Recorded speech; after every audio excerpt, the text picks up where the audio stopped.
नमस्कार दोस्तों, उड़ान आईएएस अकादमी के ई लर्निंग प्लेटफॉर्म पर आप सभी का स्वागत है। मैं हूं सुधीर वर्मा और इस वीडियो के अंतर्गत हम राष्ट्रीय तथा छत्तीसगढ़ समसामयिकी से जुड़े कुछ महत्वपूर्ण तथ्यों पर चर्चा करेंगे, जो हाल फिलहाल में काफी ज्यादा चर्चा में रहे हैं और आपके एग्जाम के दृष्टिकोण से अत्यंत महत्वपूर्ण भी हैं। तो बिना विलंब किए सबसे पहले पिछली वीडियो में आपसे जो प्रश्न पूछे गए हैं उनके उत्तरों पर नजर डाल लेते हैं। पहला प्रश्न आपको पूछा गया था, मेडिसिन के क्षेत्र में नोबेल पुरस्कार 2022 किसे प्रदान किया गया है? डॉक्टर स्वांते पाबो को प्रदान किया गया है मेडिसिन के क्षेत्र में वर्ष 2022 का नोबेल पुरस्कार। पिछली वीडियो में मैंने आपको बताया था कि अर्थशास्त्र के क्षेत्र में नोबेल जो है वो उस समय तक, जिस समय वीडियो आई थी पिछली, उस समय तक घोषित नहीं किया गया था। मैंने आपको कहा था कि भाई जब आएगा तो मैं आपको अपडेट कर दूंगा। तो ये देखिए, अर्थशास्त्र के क्षेत्र में वर्ष 2022 का नोबेल 3 लोगों को संयुक्त रूप से दिया गया है। नाम क्या है? तो Ben S बर्नानके, Douglas W diamond और फिलिप एच डायबविगो। ठीक है, नाम थोड़े से कठिन है, उटपटांग टाइप के लगेंगे आपको याद करने के लिए, लेकिन याद तो करना पड़ेगा। ठीक, कोई भी तरीका निकालिए इसको याद करने का। ठीक, जैसे डायमंड बना के, है ना, डायमंड बनाओगे तो डायबिटीज हो जाएगा, मैं ऐसे याद किया हूं इसको। ठीक है, तो डायमंड बना के डायबिटीज हो जाएगा। ठीक, अर्थशास्त्र का नोबेल मिला है।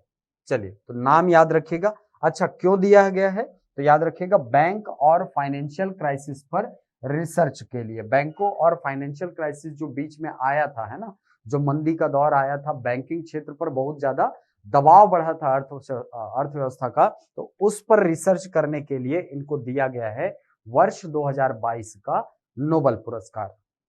चलिए आगे बढ़ते हैं। नीति आयोग के उपाध्यक्ष कौन है? तो याद रखिएगा, नीति आयोग के वर्तमान उपाध्यक्ष हैं डॉक्टर सुमन के पेरी। पिछली वीडियो में मैंने आपको यहां से बहुत सारे नवनियुक्त अधिकारियों के नाम बताए थे, है ना, जिसमें नाम आप देख सकते हैं। सीडीएस का नाम बताया था, अटॉर्नी जनरल, डीआरडीओ, इसरो, इनके अध्यक्ष। वर्तमान सीजेआई कौन है? अच्छा, 50वें की भी घोषणा हो चुकी है, याद रखिएगा। 50वें जो सीजेआई है भारत के, वो होंगे डी वाई चंद्रचूड़। याद रखिएगा, डी वाई चंद्रचूड़।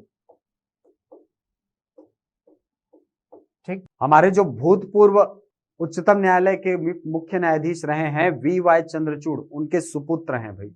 ठीक है, तो याद रखिएगा 50वें क्रम के कौन है? डी वाई चंद्रचूड़ जी। और 49वें पूछेगा तो ये हैं न्यायमूर्ति उदय उमेश ललित। पिछली वीडियो में मैंने इसके बारे में पूरा बताया था, आप चाहे तो वो वीडियो देख सकते हैं या चाहे तो डायरेक्ट स्क्रीनशॉट ले सकते हैं। अगला क्वेश्चन देखिए। अगला क्वेश्चन है, भारत निर्वाचन आयोग के नेशनल आइकॉन के रूप में किसे चुना गया है? तो इसका आंसर है पंकज त्रिपाठी।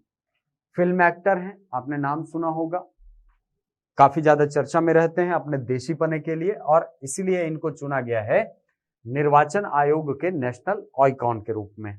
चलिए आगे बढ़ते हैं। छत्तीसगढ़ी गीत के क्षेत्र में छत्तीसगढ़ सरकार द्वारा घोषित नवीन पुरस्कार किसके नाम पर दिए जाने की घोषणा की गई है? तो पिछली वीडियो में मैंने आपको बताया था कि छत्तीसगढ़ सरकार के द्वारा 5 नवीन पुरस्कारों की घोषणा की गई है। किसके किसके नाम पर है? तो माता कौशल्या के नाम पर यह दिया जाएगा। किसको? उत्कृष्ट रामायण मंडली को। लक्ष्मण मस्तूरिया पुरस्कार छत्तीसगढ़ी गीत लेखन के क्षेत्र में यह दिया जाएगा। खुमान साव पुरस्कार दिया जाएगा संगीत के क्षेत्र में।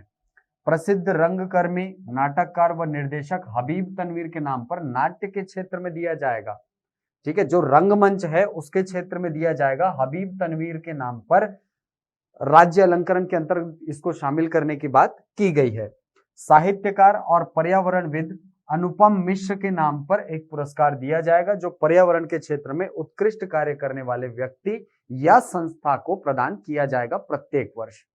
चलिए, तो यहां पर आपको क्वेश्चन में क्या पूछा है, ध्यान से पढ़ेंगे तो छत्तीसगढ़ी गीत बोल रहा है, तो गीत के क्षेत्र में लक्ष्मण मस्तूरिया जी के नाम पर पुरस्कार जो है ये दिया जाएगा।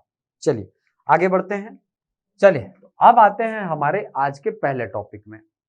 आज का पहला टॉपिक एक महत्वपूर्ण रिपोर्ट से संबंधित है और इस रिपोर्ट में भारत की विकास दर को बताया गया है। आपने पिछले एग्जाम्स में देखे होंगे कि डायरेक्ट यहां से क्वेश्चन आता है कि फलाना संस्था के अनुसार भारत की जो आर्थिक विकास की दर है वो कितना अनुमान लगाया गया है। तो इस संस्था का नाम है अंकटाड। अंकटाड जो है इसके द्वारा अभी हालिया रिपोर्ट जारी की है। पढ़ते हैं इसको। तो अंकटाड की वार्षिक व्यापार तथा विकास रिपोर्ट 2022। इस रिपोर्ट की प्रमुख बात यह है कि रिपोर्ट के अनुसार भारत की आर्थिक वृद्धि दर पिछले वर्ष की तुलना में घटकर 2022 में 5.7% रहने का अनुमान लगाया गया है। यूएन की संस्था है भाई, याद रखिएगा, यूएन की संस्था है अंकटाड। और अंकटाड के अनुसार जो पिछला वित्तीय वर्ष था उस वित्तीय वर्ष की तुलना में इस वित्तीय वर्ष में जो भारत की विकास दर है, जीडीपी ग्रोथ रेट है, वो थोड़ी सी कम रहेगी। ठीक, कितने तक कम रहेगी? तो भाई 5.7% रहेगी आगामी वित्तीय वर्ष के लिए हमारा ग्रोथ रेट। 2023 में यह 4.7% होने का अनुमान है, यानी और आगे एक साल जाएंगे तो और 1% कम हो जाएगा और कितना हो जाएगा? 4.7% हो जाएगा, 4.7%। 2021 में देश की आर्थिक वृद्धि दर 8.2% थी। यानी देखिए 3 साल के आंकड़े जो हैं ये दिए गए हैं, 2021, 2022 और 2023। तो 2021 में 8.2% थी, 2022 में 5.7% हुई और आगामी वर्ष के लिए 4.7% रहने की उम्मीद है। ये अनुमान है किसका? अंकटाड का, UNCTAD। ठीक है, यूएन की संस्था, याद रखिएगा, कभी कभी डायरेक्ट क्वेश्चन यहां से पूछता है। चलिए अगला टॉपिक, भारत का पहला 24/7 सौर ऊर्जा संचालित गांव। एक ऐसे गांव के बारे में जानिए जो पूर्णतः सोलर एनर्जी से चलती है। वहां की जितनी मशीनरीज हैं उनका संचालन करने के लिए सोलर ऊर्जा का प्रयोग किया जाता है और इस गांव का नाम है मोढेरा। शायद आपने इतिहास में नाम सुना होगा मोढेरा। मोढेरा फेमस है अपने सूर्य मंदिर के लिए। मोढेरा का सूर्य मंदिर ये काफी फेमस मंदिर है। ठीक, और अभी हाल ही में हमारे प्रधानमंत्री जी ने इसकी यात्रा भी की है। चलिए, तो गुजरात राज्य में स्थित है, याद रखिएगा, गुजरात के मेहसाणा जिले का मोढेरा गांव देश का पहला सोलर विलेज बन गया है। ये एग्जाम में पूछने वाला क्वेश्चन है, सीधा पूछेगा कि देश का पहला सोलर विलेज कौन सा बना है। तो नाम क्या है? मोढेरा। किस राज्य में स्थित है? तो याद रखिएगा गुजरात में स्थित है। और जैसा कि मैंने बताया मोढेरा जो है ये अपने प्राचीन सूर्य मंदिर के लिए भी बहुत अधिक प्रसिद्ध है। चलिए अगला टॉपिक है, भारतीय रिजर्व बैंक जारी करेगी भारत की सरकारी डिजिटल करेंसी। डिजिटल करेंसी सुन के आपको नाम सीधे याद आता होगा किसका? लिब्रा का या क्रिप्टो करेंसी का। असल में अभी हाल ही में भारत सरकार ने यह घोषणा की है कि अब हमारे सरकार की एक ऑफिशियल जो वर्चुअल मुद्रा है वो हम जारी करेंगे और ये मुद्रा जारी की जाएगी आरबीआई के द्वारा, भारतीय रिजर्व बैंक के द्वारा। क्रिप्टो करेंसी की तरफ या जो वर्चुअल मुद्रा है उसकी तरफ हम धीरे धीरे आगे बढ़ रहे हैं। वैसे भी डिजिटल इंडिया है तो इस तरफ जाहिर सी बात है कि जब पूरा विश्व आगे बढ़ रहा है तो हमको भी आगे बढ़ना चाहिए। ये कहना है हमारी जो वित्त मंत्री है डॉक्टर निर्मला सीतारमण जी, उनका।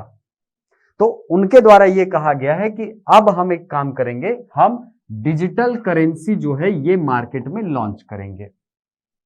लेकिन इसको बनाने में अभी कोई हड़बड़ी नहीं है, ये भी बता रहे हैं ना।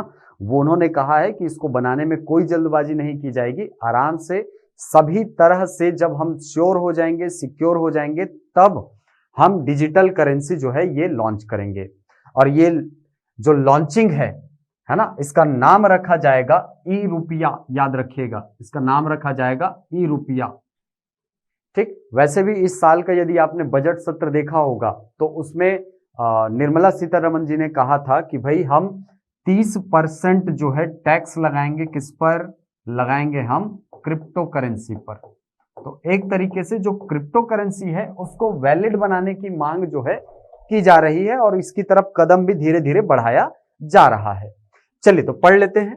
सेंट्रल बैंक डिजिटल करेंसी यानी सीबीडीसी या डिजिटल रुपए या ई रुपए को विशिष्ट उपयोग के लिए आरबीआई जल्द ही प्रारंभ करेगा। ठीक, यह क्रिप्टो करेंसी से भिन्न होगा। याद रखिएगा, क्रिप्टो करेंसी से भिन्न इस तरीके से होगा कि क्रिप्टो करेंसी जो है इस पर आरबीआई का नियंत्रण नहीं होता है, इसके फ्लो पर आरबीआई का नियंत्रण नहीं होता है, लेकिन ये जो सरकारी डिजिटल करेंसी होगी इस पर आरबीआई पूर्णतः निगरानी रखेगी। चलिए, तो यह क्रिप्टो करेंसी से भिन्न होगा जिसे आरबीआई द्वारा जारी एवं निगमित और नियंत्रित किया जाएगा।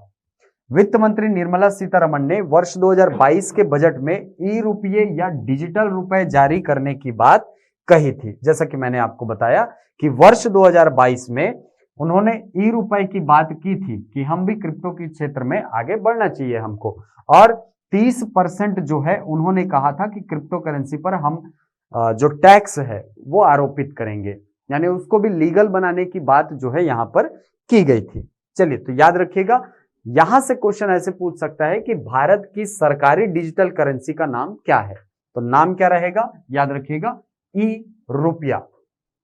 आगे बढ़ते हैं। अगला टॉपिक है लॉजिस्टिक इंडेक्स वर्ष 2022। अभी हाल ही में भारत सरकार के उद्योग एवं वाणिज्य विभाग ने एक डेटा जारी किया है, एक इंडेक्स जारी किया है जिसमें राज्यों को उनकी लॉजिस्टिक्स फैसिलिटी यानी भंडारण क्षमता के आधार पर क्रमबद्ध रूप से जमाया है।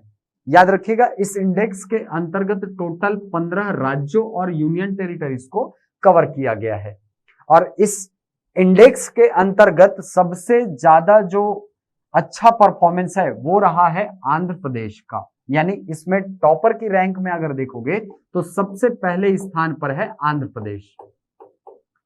वैसे लॉजिस्टिक्स में केवल भंडारण नहीं आता भैया ना, लॉजिस्टिक्स जो है ये बहुत बड़ा कॉन्सेप्ट है जिसमें शिपयार्ड भी आते हैं, जिसमें आपके जो बंदरगाह हैं उनकी क्षमताएं आती है, आप जो एफसीआई वगैरह यूज करते हैं, है ना, एफसीआई जो है हमारे यहाँ जो अनाज को भंडारित करने का काम करता है वो भी इसके अंतर्गत आता है, तो ये बहुत बड़ा कॉन्सेप्ट है।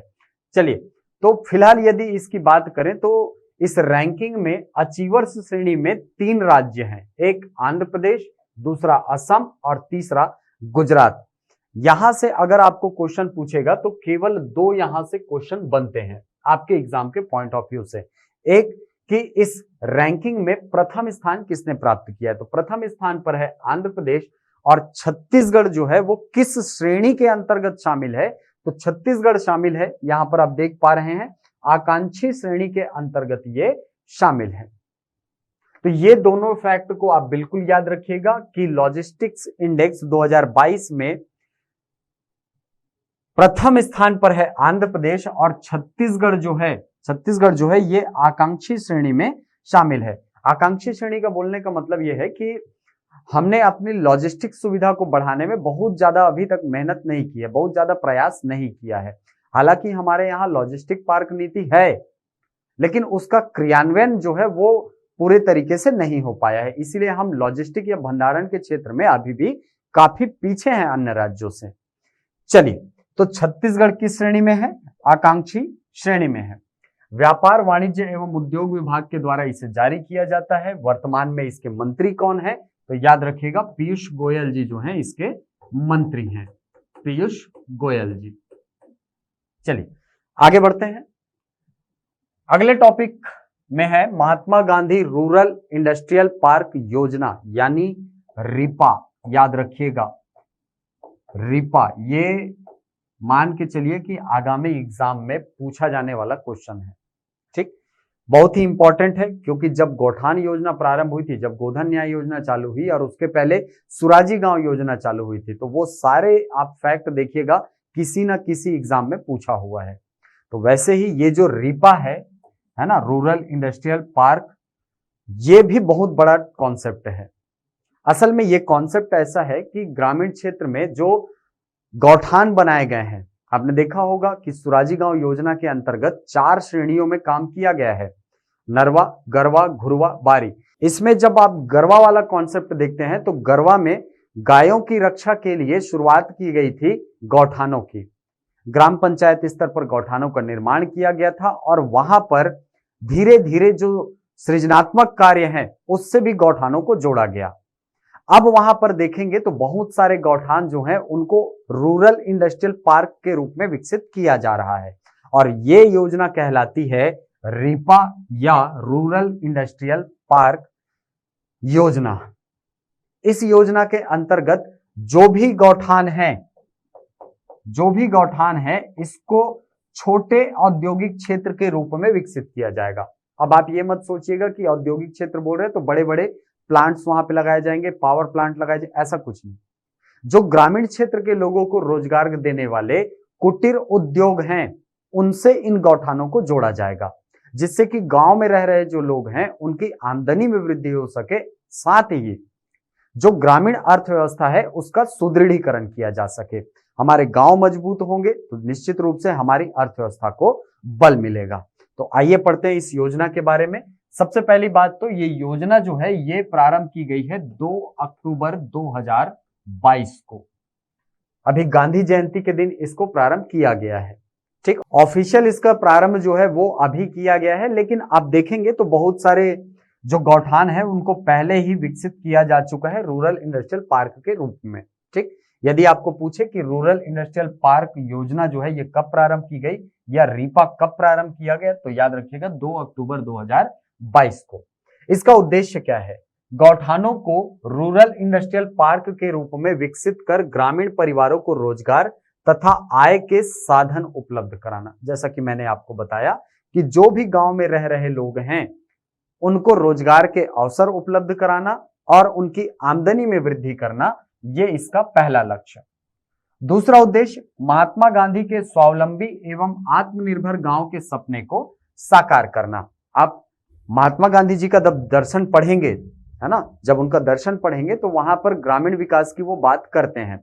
तो महात्मा गांधी जी का जो सपना है कि हमारे गांव जो है वो स्वावलंबी बने, वो आत्मनिर्भर बने, इस कॉन्सेप्ट को लेकर के ये योजना जो है ये संचालित की जा रही है। अब इंपॉर्टेंट फैक्ट इसमें है इस योजना का क्रियान्वयन। देखिए, इस योजना का जो क्रियान्वयन है वो चरणबद्ध तरीके से किया जाएगा। पहले चरण में 300 रूरल इंडस्ट्रियल पार्क जो है ये विकसित किए जाएंगे। 300 गिनती याद रखिएगा क्योंकि यहां से डायरेक्ट क्वेश्चन आपको पूछेगा। 300 रूरल इंडस्ट्रियल पार्क जो है ये विकसित करने का लक्ष्य रखा गया है। इसके लिए गौठानों में 1 से 3 एकड़ तक की भूमि को पार्क के लिए रिजर्व कर दिया गया है, आरक्षित कर दी गई है। प्रत्येक विकास खंड में 2 रूरल इंडस्ट्रियल पार्क स्थापित करने की योजना है। चलो भाई, तो ये याद रखिएगा कि एक विकास खंड में कितने 2 रूरल इंडस्ट्रियल पार्क जो है ये बनाए जाएंगे। बहुत इंपॉर्टेंट योजना है, खासकर जिन लोग आगामी पीएससी की तैयारी कर रहे हैं वो इसको निबंध के रूप में जरूर तैयार करें, क्योंकि यहां से यदि क्वेश्चन आया तो मान के चलिए निबंध में जरूर पूछेगा इसको। इसके अलावा पेपर नंबर 5 के लिए ये बहुत महत्वपूर्ण है। चलिए आगे बढ़ते हैं। योजना हेतु इस वर्ष के बजट में 600 करोड़ रुपए जो है ये प्रावधानित किए गए हैं। यानी ये जो रूरल इंडस्ट्रियल पार्क है इसके निर्माण के लिए इस साल के बजट में 600 करोड़ रुपए जो है ये प्रावधानित किए गए हैं। इंडस्ट्रियल पार्क में वर्किंग शेड तथा अप्रोच रोड निर्माण, यानी ये सारी जो सुविधाएं हैं वो आपको उपलब्ध कराई जाएंगी, जिससे ग्रामीण युवा भी रीपा में अपना उद्योग लगा सके। ठीक है, यहाँ पर असल में युवाओं के लिए प्रशिक्षण की सुविधा रहेगी। आपने अभी सुना भी होगा कि रायपुर में जो एक क्राफ्ट मेला जैसा लगा था, वहां पर गोबर से बने हुए पेंट बेचे जा रहे हैं। ठीक, तो ये किसका उत्पाद है? ये इसी रूरल इंडस्ट्रियल पार्क का उत्पाद है, याद रखिएगा। ठीक, इस योजना हेतु पंचायत एवं ग्रामीण विकास विभाग को नोडल विभाग बनाया गया है। याद रखिएगा कि पंचायत एवं ग्रामीण विकास विभाग जो है इसकी देखरेख करेगा। चलिए, तो ये बहुत इंपॉर्टेंट योजना है, Mahatma Gandhi rural industrial park योजना। काफी सारी वीडियो में मैं इसके बारे में बता चुका हूं पहले भी। ठीक है, चलिए आगे बढ़ते हैं। अगले टॉपिक में है ऑनलाइन आरटीआई, बहुत इंपॉर्टेंट है। हाल ही में आपने सुना होगा कि छत्तीसगढ़ पूरे देश में छठा ऐसा राज्य बन गया है जिसने ऑनलाइन आरटीआई दर्ज कराने की सुविधा अपने नागरिकों को दी है। तो आइए बढ़ते हैं। सबसे पहला फैक्ट तो यही निकल के आ रहा है भाई, क्या कि छत्तीसगढ़ बनने जा रहा है देश का छठा राज्य जहां आरटीआई जो है, आरटीआई आवेदक वो ऑनलाइन जानकारी प्राप्त कर सकेंगे। भारत में छत्तीसगढ़ छठवां राज्य है। आवेदक अपना आवेदन ऑनलाइन की प्रक्रिया के तहत तीनों स्तरों, देखिए 3 स्तर होते हैं जिसमें सबसे पहले जन सूचना अधिकारी के पास जाता है आवेदन, फिर प्रथम अपीलीय जाता है और फिर अपीलीय अधिकारी, है ना, द्वितीय अपीलीय अधिकारी उसके पास जाता है। तो तीनों ही स्तरों में आप आवेदन लगा करके, है ना, ऑनलाइन आवेदन कर सकते हैं और वहां से जानकारी प्राप्त कर सकते हैं। छत्तीसगढ़ शासन के द्वारा आयोग हेतु rti.online.cg.gov.in वेबसाइट तैयार कराया गया है जिसमें आवेदक अपना आवेदन जन सूचना अधिकारी या किसी भी जो प्रथम अपीलीय अधिकारी या आयोग के समक्ष द्वितीय अपील ऑनलाइन जो है ये प्रेषित कर सकेंगे। ठीक, वेबसाइट का नाम बताया है कि आप इस वेबसाइट में जाकर के अपना आवेदन दे सकते हैं। राज्य सूचना आयोग में सूचना का अधिकार अधिनियम 2005 के अंतर्गत ऑनलाइन वेब पोर्टल के सॉफ्टवेयर का लोकार्पण 12 अक्टूबर 2022 को किया गया है। ठीक, वैसे इंपॉर्टेंट फैक्ट इसमें देखें तो छत्तीसगढ़ जो है ये छठा राज्य है जहां पर आरटीआई जो है ये आवेदन ऑनलाइन करा दिया गया है। ये देखिए इमेज, ये है हमारे मुख्य सचिव अमिताभ जैन जी, आप जान रहे होंगे, है ना। और यहां पर आप जो पोस्टर लगा है उसको पढ़ेंगे तो क्या लिखा है, सूचना का अधिकार अधिनियम 2005 स्थापना दिवस 12 अक्टूबर के अवसर पर आयोग के ऑनलाइन पोर्टल rti.online.cg.gov.in का लोकार्पण। ठीक, चलिए, तो ये लोकार्पण कब हुआ है तो याद रखिएगा 12 अक्टूबर को इसका लोकार्पण किया गया है भाई, इसका जो सॉफ्टवेयर है उसका। चलिए आगे बढ़ते हैं। अगले टॉपिक में है ग्लोबल ट्राइबल कॉन्क्लेव 2022। हमारी राज्यपाल जो है उन्होंने इसमें शिरकत की है।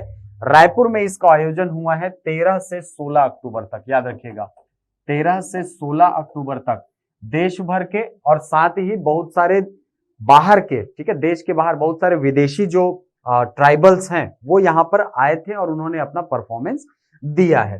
ठीक, तो याद रखिएगा ये जो ग्लोबल ट्राइबल कॉन्क्लेव है इसका आयोजन कहाँ हुआ है, रायपुर में हुआ है। और इसका यदि थीम पूछे ना तो थीम है इसका empowering tribal woman, empowering tribal woman, ठीक है, विमन, ये इसका स्लोगन रहा है। चलिए, तो इसमें यही याद रखना है अपने को कहां आयोजित हुआ और इसका स्लोगन क्या है। आगे देखिए, अगले टॉपिक में है अभिव्यक्ति ऐप।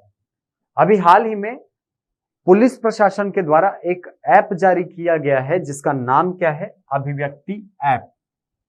इसका उद्देश्य है महिलाओं और बालिकाओं को किसी भी प्रकार की अनहोनी से बचाना, ठीक, उनको सुरक्षा प्रदान करना। देखिए, तो ये उद्देश्य क्या है, महिलाओं एवं बालिकाओं की सुरक्षा करना।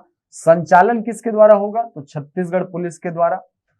क्या क्या सुविधाएं हैं तो देखिए, महिलाओं एवं बालिकाओं को बिना थाना गए ऑनलाइन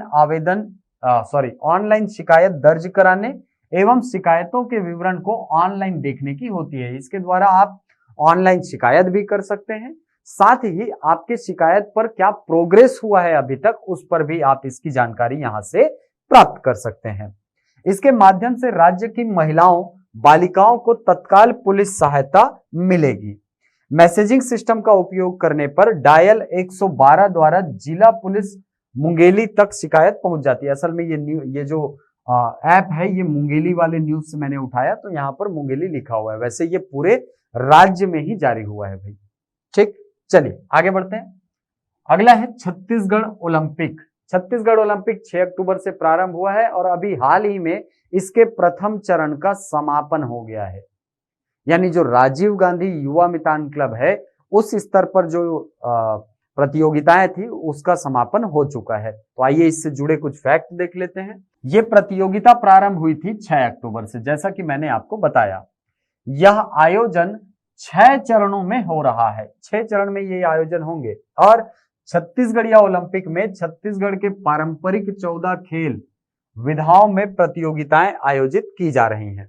ये 14 खेल कौन कौन से हैं तो याद रखिएगा, गिल्ली डंडा है, पिट्ठुल है, गेड़ी दौड़ है, संखली है, लंगड़ी दौड़, कबड्डी, खो खो, रस्सा कसी, बाटी, जानते हैं आप कंचा खेलते हैं, बिल्लस, फुगड़ी, भंवरा, 100 मीटर दौड़ और लंबी कूद। तो ये कुल 14 खेल हैं जो कि छत्तीसगढ़िया ओलंपिक के अंतर्गत आयोजित किए गए हैं। अच्छा, इसमें आयु वर्ग 18 तक, 18 से 40 तक और 40 आयु वर्ग से अधिक, यानी कि 3 अलग अलग कैटेगरी में आयु वर्ग को बांटा गया है। ठीक, एक 18 साल तक, दूसरा 18 से 40 तक और तीसरा 40 साल से ऊपर। इससे जुड़े और चरण की बात करें तो पहला चरण जो है राजीव युवा मितान क्लब स्तर पर 6 अक्टूबर से 11 अक्टूबर तक आयोजित किया गया। दूसरा चरण 15 अक्टूबर से प्रारंभ होगा। तीसरा चरण विकास खंड या नगरीय क्लस्टर स्तर पर 27 अक्टूबर से 10 नवंबर तक चलेगा। चौथा चरण जिला स्तर पर चलेगा। पांचवा स्तर संभाग स्तर पर और फिर छठवां चरण राज्य स्तर पर आयोजित किया जाएगा। तो ये जो चरण है, ठीक है, कम से कम इसकी संख्या आप याद रखिए। इसकी संख्या कितनी है? 6 चरण। 6 चरण में छत्तीसगढ़िया ओलंपिक का आयोजन किया गया है। आप चाहे तो इसके कौन कौन से स्तर तक खेला जा रहा है इसको भी याद रख सकते हैं। अगला टॉपिक में है महत्वपूर्ण आंकड़े। अभी कुछ समय पहले ही छत्तीसगढ़ जनसंपर्क विभाग की वेबसाइट में एक पत्रिका जो है ये हमको देखने को मिली। ठीक, सरकारी आंकड़े हैं तो आपके एग्जाम के लिए महत्वपूर्ण भी है। चलिए, तो सबसे पहले ये पेज आपको बता देता हूं। ऐसा लिखा हुआ है छत्तीसगढ़ सरकार की फ्लैगशिप योजनाएं, और इसके अंतर्गत राज्य में न्याय योजनाओं के तहत सीधी मदद, ऐसा लिखा हुआ है। पहला पॉइंट है इसमें, राजीव गांधी किसान न्याय योजना के तहत किसानों को 12,920 करोड़ रुपए जो है इसका भुगतान किया जा चुका है। कितना? याद रखिएगा, 12,920 करोड़ रुपए, जिसमें 2022-23 के दौरान, है ना, अभी जो वित्तीय वर्ष चल रहा है इसके दौरान दिए जा चुके 2 किस्त भी शामिल हैं। अगला, राज्य के 18.82 लाख किसानों पर बकाया 9,270 करोड़ रुपए का कृषि लोन माफ किया गया है। याद रखिएगा, 9,270 करोड़ रुपए जो है ये कृषि ऋण माफ किया गया है 18.82 लाख किसानों से। किसानों पर बकाया 324.81 करोड़ रुपए का सिंचाई कर भी माफ किया गया है। उतना इंपॉर्टेंट नहीं है, ये पूछता है आपको कृषि ऋण कितने का माफ किया गया है ना, ये उतना इंपॉर्टेंट नहीं है। राजीव गांधी ग्रामीण कृषि भूमिहीन मजदूर न्याय योजना के तहत 210.95 करोड़ रुपए की सहायता जो है ये प्रदान की गई है।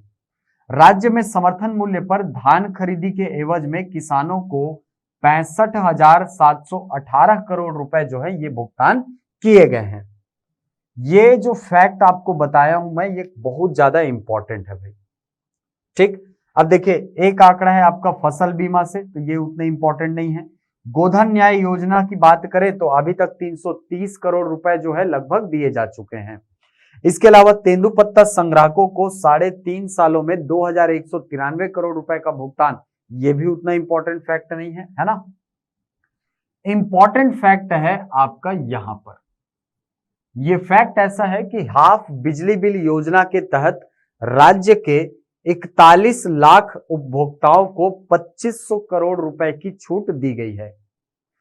ठीक, 1 मार्च 2019 से ये योजना चल रही है और इस योजना के क्रियान्वयन के द्वारा अभी तक कुल 41 लाख उपभोक्ताओं को लगभग 2,500 करोड़ रुपए का बिजली बिल जो है ये माफ किया जा चुका है। असल में माफ नहीं किया गया, आपको पता होगा कि बिजली बिल जो है वो 1 मार्च 2019 के बाद से हमें आधा पे करना होता है। कितना यूनिट तक? 400 यूनिट तक, और ये घरेलू उपभोक्ताओं के लिए है। घरेलू उपभोक्ता जब बिजली का उपभोग कर रहे हैं तो उनको प्रारंभिक जो 400 यूनिट है ये इसका भुगतान आधे मूल्य पर किया जाता है, ठीक, उनको प्रदान किया जाता है। तो याद रखिएगा ये तीनों फैक्ट, ये 3-4 फैक्ट जो है ये आपके एग्जाम के लिए इंपॉर्टेंट है। चलिए यहां पर मुझे और बहुत ज्यादा इंपॉर्टेंट फैक्ट नहीं दिखे, पर इसके बाद ये जो आपको दिख रहा है पेज, इसमें बहुत सारी योजनाओं के बारे में दिया हुआ है। जैसे सुराजी गांव योजना, देखिए सुराजी गांव योजना के बारे में लिखा है कि सुराजी गांव योजना जो है ये 2 अक्टूबर 2019 से संचालित की जा रही है। याद रखिएगा 2 अक्टूबर 2019 से इसे संचालित किया जा रहा है, ठीक, 2 अक्टूबर 2019 से। इसके 4 घटक हैं, नरवा, गरवा, घुरवा, बाड़ी, मैंने बताया आपको थोड़ी देर पहले। नरवा कार्यक्रम में जल संसाधनों के विकास का काम किया जाता है, जो बरसाती नाले हैं उनको विकसित किया जाता है, और जो दूरस्थ अंचल के क्षेत्र हैं जैसे बस्तर वाला क्षेत्र है, आदिवासी अंचल है बहुत ज्यादा, वहां पर कैंपा मद का प्रयोग किया जाता है। याद रखिएगा कैंपा मद का प्रयोग किया जाता है नरवा के निर्माण के लिए, ठीक। गरवा कार्यक्रम के तहत गौठानों का निर्माण किया जाता है, ठीक। इसके बाद घुरवा कार्यक्रम, जैविक कृषि को बढ़ावा देना इसका उद्देश्य है। और बाड़ी कार्यक्रम के तहत 3 लाख से अधिक व्यक्तियों को बाड़ी जो है ये लगाने के लिए विशेष अनुदान दिया जा चुका है, ठीक है। 3 लाख से अधिक व्यक्ति जो है व्यक्तिगत बाड़ियों को विकसित कर फल, साग, सब्जियों आदि के उत्पादन से कृषकों के आमदनी के साथ साथ पोषण सुरक्षा उपलब्ध कराई जा रही है, याद रखिएगा। चलिए दूसरा है राजीव गांधी किसान न्याय योजना। राजीव गांधी किसान न्याय योजना की यदि बात करें तो ये 2 चरणों में चला है, 2 नहीं 3 चरणों में कहा जाए। पहला जो चरण है उसमें सीधे किसानों के खातों में पैसे अंतरित किए गए थे, आपको पता होगा 2500 रुपए में धान की खरीदी की गई थी, ठीक। दूसरा चरण जो है इसमें थोड़ा सा प्रावधानों को बदला गया था, जिसमें इनपुट सब्सिडी का प्रावधान आया था, जो 9,000 और 10,000 रुपए वाला कॉन्सेप्ट है वो यहां पर आया था, ठीक। अगर वो जानना है क्या था तो आप पिछली वीडियो देखिए, जो एक योजना की वीडियो मैं लेकर के आया था, आप उसको जाकर के देखेंगे तो आपको राजीव गांधी किसान न्याय योजना से जुड़ी सारी जानकारियां मिल जाएंगी। इसके चरण कौन कौन से थे, इसको कैसे चरणबद्ध तरीके से आगे बढ़ाया गया है, और वर्तमान की स्थिति यदि देखें तो इसको अपडेट करते हुए लिखा गया है कि बीते 2 सालों में राज्य के लगभग 22 लाख किसानों को 12,920 करोड़ रुपए की इनपुट सब्सिडी दी गई है, ठीक। अगला है गोधन न्याय योजना। गोधन न्याय योजना जो है ये प्रारंभ हुआ है वर्ष 2020 के हरेली त्योहार के दिन, और यदि डेट अंग्रेजी कैलेंडर में देखें तो 20 जुलाई 2020 को ये योजना प्रारंभ हुई है।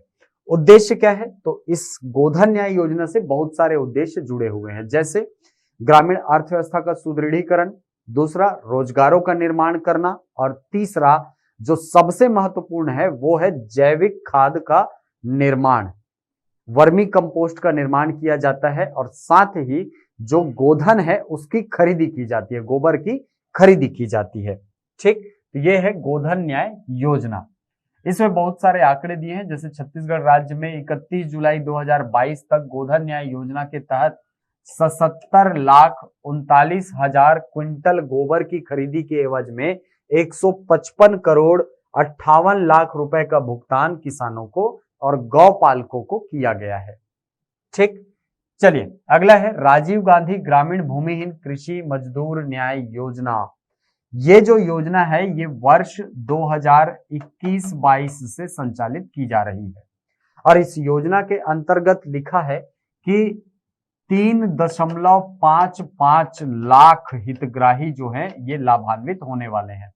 लाभान्वितों की संख्या यदि पूछे तो 3.55 लाख किसान जो है ना, सॉरी कृषि मजदूर जो है इससे लाभान्वित होंगे, और इनको प्रति वर्ष भुगतान किया जाता है 7,000 रुपए। याद रखिएगा 7,000 रुपए इनको भुगतान किया जाता है वार्षिक रूप से। अगला है मुख्यमंत्री सुपोषण अभियान। राज्य में सुपोषण का स्तर बढ़ाने के लिए 2 अक्टूबर 2019, 2 अक्टूबर 2019 को प्रारंभ की गई 6 योजनाओं में से एक है मुख्यमंत्री सुपोषण अभियान। चलिए, इस योजना के द्वारा आपको पता होगा आंगनबाड़ियों के माध्यम से जो गर्भवती महिला है और जो नवजात शिशु है या जो बढ़ते हुए बच्चे हैं उन सभी को पोषण युक्त आहार जो है उपलब्ध कराया जाता है। इसके अलावा उसी साल यदि आप देखेंगे तो एनीमिया को भी इसके अंतर्गत रखा गया है। भाई याद रखिएगा, एनीमिया से मुक्ति को भी इसके अंतर्गत रखा गया है। अगली योजना है कौशल्या मातृत्व योजना। ठीक है, कौशल्या मातृत्व योजना बीच में बहुत ज्यादा चर्चा में थी, क्योंकि ये योजना ऐसा प्रावधान करती थी कि यदि किसी फैमिली में दूसरी बालिका का जन्म होता है, यानी पहली बच्ची भी बालिका और दूसरी बच्ची भी बालिका, तो उस स्थिति में 5,000 रुपए जो है उसको, जो परिवार है ना, उसको दिया जाएगा उस बच्ची के पालन पोषण के लिए द्वितीय बालिका के जन्म पर। याद रखिएगा, तो इसी योजना का नाम है कौशल्या मातृत्व योजना। इस राशि को याद रखिए, यहां से क्वेश्चन डायरेक्ट आपको पूछ सकता है कि कौशल्या मातृत्व योजना के अंतर्गत कितनी राशि दी जाती है। कितनी दी जाती है? 5,000 रुपए की राशि। दाई दीदी क्लिनिक योजना महिलाओं द्वारा महिलाओं के लिए संचालित की जा रही एक स्वास्थ्य संबंधी बहुत बड़ी योजना है, जिसका नाम क्या है? दाई दीदी क्लिनिक योजना। जैसे आपने सुना होगा मुख्यमंत्री स्लम स्वास्थ्य योजना, उसके अंतर्गत एम्बुलेंस का संचालन किया जाता है जिसको मोबाइल मेडिकल यूनिट बोला जाता है। तो महिलाओं के लिए स्पेशल मोबाइल मेडिकल यूनिट जो है ये संचालित किया जा रहा है, जिसका नाम क्या रखा है? दाई दीदी क्लिनिक योजना। अगली योजना है मुख्यमंत्री हाट बाजार क्लिनिक योजना। चलिए, अगली योजना है मुख्यमंत्री हाट बाजार क्लिनिक योजना। जो आदिवासी अंचल के, दूरस्थ अंचल के लोग हैं उनको स्वास्थ्य सुविधाएं उपलब्ध कराने के लिए उनके हाट बाजार तक मोबाइल मेडिकल के माध्यम से पहुंचना और उनके स्वास्थ्य परीक्षण करना, उनको दवाइयां उपलब्ध कराना, उनका लैब जो परीक्षण है वो करना, इन सब के लिए 2 अक्टूबर 2019 को प्रारंभ की गई योजना है। नाम क्या रखा गया है? मुख्यमंत्री हाट बाजार क्लिनिक योजना। अगली योजना है मुख्यमंत्री मितान योजना। ये योजना प्रारंभ हुई है 1 मई 2022 को। इस योजना का उद्देश्य है लोगों तक शासकीय सेवा जो है वो घर पहुंच उपलब्ध कराना। ठीक है, 1 मई 2022 से चालू हुआ है और इसको वर्तमान में संचालित किया जा रहा है 14 नगर निगमों में। 14 नगर निगमों में इसको संचालित किया जा रहा है और इस योजना के द्वारा 13 प्रकार की, अलग अलग प्रकार की जो सेवाएं हैं वो घर पहुंच के रूप में उपलब्ध कराई जा रही है। अगला है राजीव युवा मितान क्लब योजना। छत्तीसगढ़ के युवाओं को रचनात्मक कार्यों से जोड़ने के लिए राजीव युवा मितान क्लब योजना जो है ये प्रारंभ किया गया है। और ये प्रारंभ कब हुआ है? तो याद रखिएगा 18 सितंबर 2021 को। 18 सितंबर 2021 को ये योजना प्रारंभ की गई है और इस योजना के माध्यम से 13,269 राजीव युवा मितान क्लब के गठन का उद्देश्य रखा गया है। हर जो मितान क्लब है उसको 1 लाख रुपए जो है ये वार्षिक रूप से दिया जाएगा ताकि उसकी गतिविधियां जो है वो निर्बाध गति से चलती रहे। चलिए, अगली योजना है धन्वंतरी जेनेरिक मेडिकल स्टोर योजना। स्वास्थ्य से संबंधित एक बहुत बड़ी योजना है, क्योंकि स्वास्थ्य सुविधाओं की नजर से देखें तो ये बहुत बड़ी योजना है, क्योंकि दवाइयों का खर्च जो है वो हर परिवार के लिए उठाना संभव नहीं होता है। तो इस स्थिति में सरकार के द्वारा ऐसी व्यवस्था की जा रही है कि जो भी गरीब लोग हैं या जो भी आम जन हैं उन सभी को रियायती दरों पर दवाइयां जो है ये उपलब्ध की जा सके। तो ये योजना प्रारंभ हुई है 20 अक्टूबर 2021 को और लगभग 329 प्रकार की दवाइयां जो है ये रियायती दरों पर लोगों को उपलब्ध कराई जा रही है। तो याद रखिएगा इसको, 20 अक्टूबर 2021 से प्रारंभ हुई है। ठीक, चलिए आगे बढ़ते हैं। स्वामी आत्मानंद अंग्रेजी माध्यम स्कूल योजना। ठीक, इसके बारे में मैंने जस्ट पिछले वीडियो में डिस्कस किया है, उस वीडियो को जाकर के आप देखिए। हाँ, हाफ बिजली बिल योजना मैंने आपको बताया था 1 मार्च 2019 से संचालित है। ठीक, वन अधिकार मान्यता पत्र, आदिवासियों और पारंपरिक जो रहवासी हैं उनको उनके अधिकार की भूमि उपलब्ध कराने के लिए वन अधिकार मान्यता पत्र जो है ये उपलब्ध कराया जा रहा है। जो भी आदिवासी अंचल में रहने वाले लोग हैं जिनकी भूमि को या तो छल से या लालच के द्वारा हथिया लिया गया था, उनको वापस भी किया जा रहा है। इसी के अंतर्गत आपने सुना होगा कि लगभग 5200 हेक्टेयर जो है ना, 5200 हेक्टेयर भूमि जो है ये बस्तर जिले के लोहंडीगुड़ा में वापस किया गया है आदिवासियों को। ठीक, याद रखिएगा इसको। इसके बाद है मुख्यमंत्री स्लम स्वास्थ्य योजना। तो मुख्यमंत्री स्लम स्वास्थ्य योजना भी 2 अक्टूबर 2019 को प्रारंभ हुआ है और इस योजना के द्वारा जो शहरी क्षेत्र हैं उसके झुग्गी झोपड़ियों में स्वास्थ्य सुविधाओं का विस्तार किया जा रहा है। तो ये महत्वपूर्ण योजनाएं हैं। इन्हीं योजनाओं को लेकर के छत्तीसगढ़ जो वर्तमान सरकार है वो कहती है कि हम नया छत्तीसगढ़ गढ़ रहे हैं और इसी को छत्तीसगढ़ मॉडल के रूप में सामने लाया जा रहा है और इसकी काफी ज्यादा प्रशंसा भी हो रही है। तो याद रखिएगा इन सारी योजनाओं को और इनसे जुड़े जो आंकड़े मैंने आपको बताए हैं इनको बिल्कुल एक कॉपी में आप लिख लें। आगे बढ़ते हैं, अगले टॉपिक में है नगरनार इस्पात संयंत्र। अभी हाल ही में नगरनार जो इस्पात संयंत्र है इसका डिमर्जर कर दिया गया है एनएमडीसी के साथ। यानी अब ये जो नगरनार इस्पात संयंत्र है ये एनएमडीसी से अलग हो गया है। अब ये स्वतंत्र एक इकाई के रूप में कार्य करेगा। चलिए तो पढ़ते हैं, नगरनार इस्पात संयंत्र का डीमर्जर एनएमडीसी लिमिटेड से कर दिया गया है। अब नगरनार इस्पात संयंत्र को अलग कंपनी बना दिया गया है और इसका नाम एनएमडीसी स्टील लिमिटेड कर दिया गया है। तो नाम याद रखिएगा, नगरनार इस्पात संयंत्र का नाम क्या होगा? NMDC steel limited. 30 lakh ton से शुरू करके 2025 तक इसे 3 करोड़ टन स्टील उत्पादन बढ़ाने की योजना भी एनएमडीसी ने तैयार की है। तो याद रखिएगा, शुरुआत जो है वो 30 लाख टन से होगी और 2025 तक इसे 3 करोड़ टन जो है स्टील का उत्पादन करने की क्षमता योग्य इसे बनाया जाएगा। पिछले साल देश भर में 11 करोड़ टन स्टील का उत्पादन हुआ था और नई राष्ट्रीय इस्पात नीति के तहत 2030 तक देश में स्टील उत्पादन का लक्ष्य 30 करोड़ टन करने का है।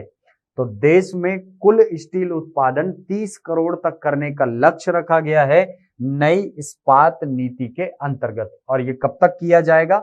याद रखिएगा, इसको 2030 तक पूरा करने का लक्ष्य रखा गया है। इस हिसाब से नगरनार में 2025 तक देश का करीब 10% स्टील का उत्पादन होने लगेगा। याद रखिएगा, है ना। देखिए 30 का लक्ष्य रखे हैं, 3 करोड़ टन का हमने इसकी उत्पादन क्षमता तैयार करने की बात कही है। तो टोटल कितना? 10% जो है ये हमारे छत्तीसगढ़ के नगरनार स्टील प्लांट में उत्पादित किए जाने की योजना है। ठीक, तो यहां से इंपॉर्टेंट फैक्ट ये निकल के आता है कि नगरनार स्टील प्लांट है, इसका नाम क्या कर दिया गया है? तो एनएमडीसी स्टील लिमिटेड। चलिए तो बढ़ते हैं आगे। अगले टॉपिक में है 36वां राष्ट्रीय खेल में छत्तीसगढ़ का प्रदर्शन। 36वां राष्ट्रीय खेल बहुत ज्यादा चर्चा में रहा। कहां आयोजित हुआ? तो याद है आपको, गुजरात में आयोजित हुआ है। इसका जो शुभंकर था उसका नाम क्या है? तो याद रखिएगा, सावज नाम है शुभंकर का। गुजरात में आयोजित 36वें राष्ट्रीय खेल में छत्तीसगढ़ पदक तालिका में 2 स्वर्ण, 5 रजत और 6 कांस्य यानी कुल 13 पदक के साथ 22वें स्थान पर रहा है। तो ये इंपॉर्टेंट फैक्ट है कि 36वें राष्ट्रीय खेल में छत्तीसगढ़ का स्थान क्या रहा है? क्या रहा है? याद रखिएगा, 22वां। कितने गोल्ड जीते हमने? 2 गोल्ड। किसने किसने जीता? तो आकर्षी कश्यप जो कि बैडमिंटन खिलाड़ी हैं और अमितेश मिश्रा जो कि स्केटिंग के खिलाड़ी हैं। आरुषि और अमितेश इन्होंने जीता है गोल्ड मेडल छत्तीसगढ़ के लिए 36वें राष्ट्रीय खेल में। अब पुरुष सॉफ्टबॉल टीम को रजत तथा महिला सॉफ्टबॉल टीम को कांस्य पदक प्राप्त हुआ है। छत्तीसगढ़ की महिला मल्लखंब टीम ने कांस्य पदक जीता है। ठीक है, तो ये याद रखिएगा, ये इंपॉर्टेंट है आपके लिए। आकर्षि कश्यप का नाम और अमितेश मिश्रा का नाम कौन से खेल से संबंधित है, ये भी आपको पूछ सकता है। अगला टॉपिक, देश के सबसे बड़े मिलेट प्रसंस्करण उद्योग का लोकार्पण। मिलेट है, इसका उत्पादन हमारे यहाँ किया जाता है और इसके लिए चलाई जा रही है हमारे यहाँ योजना जिसका नाम है मिलेट मिशन। इस योजना के अंतर्गत कुल 14 जिले शामिल हैं, याद रखिएगा, कुल 14 जिले जो हैं इसके अंतर्गत शामिल हैं। और साथ ही कोदो प्रसंस्करण यूनिट भी हमारे यहाँ खोला जा रहा है। कोदो प्रोसेसिंग यूनिट, कोदो प्रसंस्करण केंद्र कितने जिलों में खोला जाएगा, तो याद रखिएगा 14 जिलों में खोला जाएगा। इसको भी एक पिछले वीडियो में मैंने बताया था, ये मिलेट मिशन और कोदो प्रसंस्करण केंद्र कहां कहां खोले जा रहे हैं, आप चाहें तो वो वीडियो देख सकते हैं।